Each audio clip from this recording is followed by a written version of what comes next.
Hello and welcome to the third video in the GMAT mini course. Before we begin, a quick announcement. This video is a part of a of a 10-part video series. If you have come to this video out of order, then please go to the first video in this playlist. The link is right here. Now let's get started. In this video, I'll be talking to you about creating, maintaining, and reviewing an error log. Let's get started. And to do that, you will require this worksheet. And to download this worksheet, just go to the link in the pinned comments and you'll be able to get this sheet for free. Okay, so the first part. I cover what is this error log and why you should create an error log in the masterclass. It's tip number 3 in the masterclass. If you haven't seen that video, then please go watch that video first and then come back to this one. So the link to that video will appear in this corner. How do you create an error log? You can follow this template right here. And what this template does is, the first part, again, you define your date and time. And then you define what is the section, question format, subtopic or topic. This part of the block is not new to you. I have covered that before in other videos. What is new here is whether you're doing a timed practice session or an untimed practice session. So let's talk about timed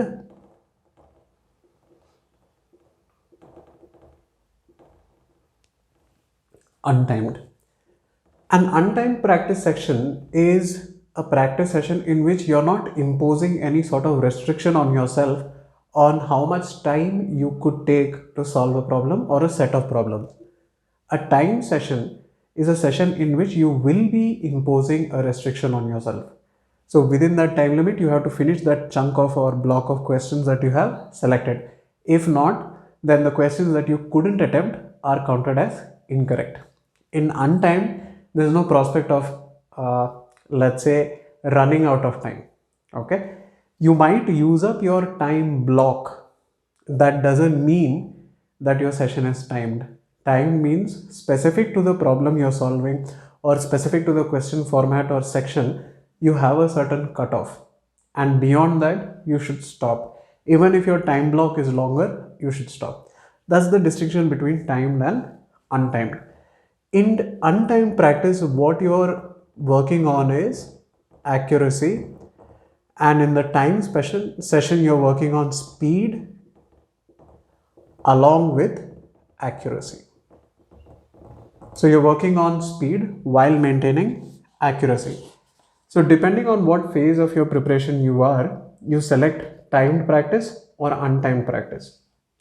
A little further down the video, I'll be discussing with you at what stage of your preparation you should go timed and at what stage of preparation you should go untimed. So don't worry about that if you are not sure, oh, should I do timed or should I do untimed? It all depends on what study plan that you're following. And in video number 10, I go deep into study plans. For now, let's talk about the error log. Okay. The next part is the error log itself. So in the error log, you have the serial numbers in which you have pre-filled blocks 1, 2, 3, 4, 5, 6, 7, 8, 9, 10. Then the next number is question number. You can create a certain practice routine for yourself by choosing problems from the official guide. So write which question numbers you will be solving from the official guide based on your section, question format and subtopic. You can even include the difficulty level here. Once you write the question numbers, work out those questions and write your answers here. Once you write your answers, then go to the answer key and write the correct answers according to the official guide. Why I'm asking you to do this is, it becomes very difficult for you to switch between the answer key page and the question number, answer key page and the question number, answer key page and the question number. Finish all that in one shot and then evaluate how many of them you answered correctly. If you answered something correctly, put a tick mark. If you answered something incorrectly, put a cross mark. And if you skipped something, then just put a dot. Okay. Do that. and then you have to write the type of error. There are three types of errors that I want you to track. So the first one is a learning gap. Okay. The second type is an attention gap. And the last one is a mindset gap.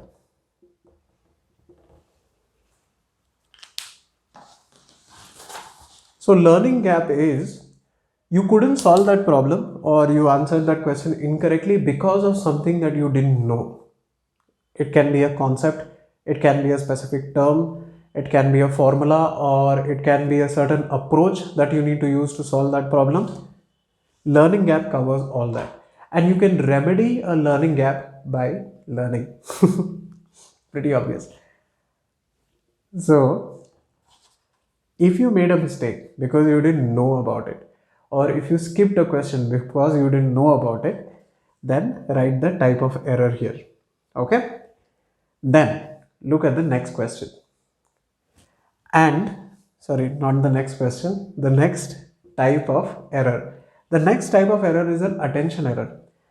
The attention error happens when you know the concept and you know how to solve it, but while you solve, you make a mistake in the calculation.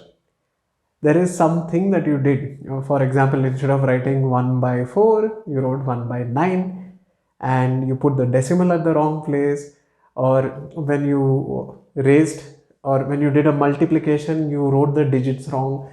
Anything can happen in the calculation part, or it can even be that you answered the question correctly, but you wrote the wrong answer option. The answer is D, and then you ended up writing A.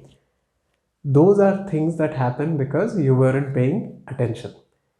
And how you remedy an attention gap is to build your concentration. To build your concentration, I would suggest taking up meditation. And this meditation is not with respect to spirituality, that angle. It's a great way to improve your concentration. It's a way to avoid your mind from strain. And GMAT is a challenging exam. It's a long exam. So overall, 62, then 65, then 30 and 30. So that would be a little over 3 hours. You have to maintain your focus for 3 hours. It's no joke. You got to maintain on your, or you got to work on your concentration and your focus in order to do well on the GMAT. This is very important. Now the next part, mindset. Mindset is how in tune or how much are you able to engage with the topic or with the task in mind.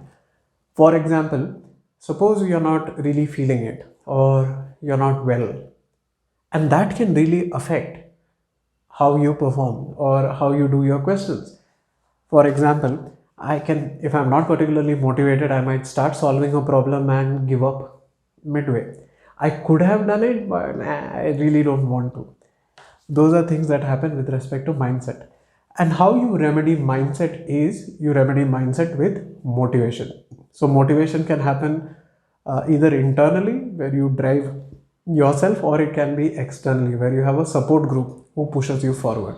Okay, right? So you track your learning error or whatever is the gap, and in the remarks write some ideas on how you can work on that area or how you can remedy that particular error or prevent that kind of error from happening in the future. So this becomes like a log of things that you got to do or ideas that you have to put into practice in order to improve yourself. And then you can start doing those things in the passive practice time that I'll be talking to you about. Once you do this, if you're doing a timed practice, then fill for time practice. Remember to write the start time here and the end time here. Calculate the duration, how much time you spend, and the accuracy. How many you answered correctly, how many you answered incorrectly. So that's how you maintain the error log.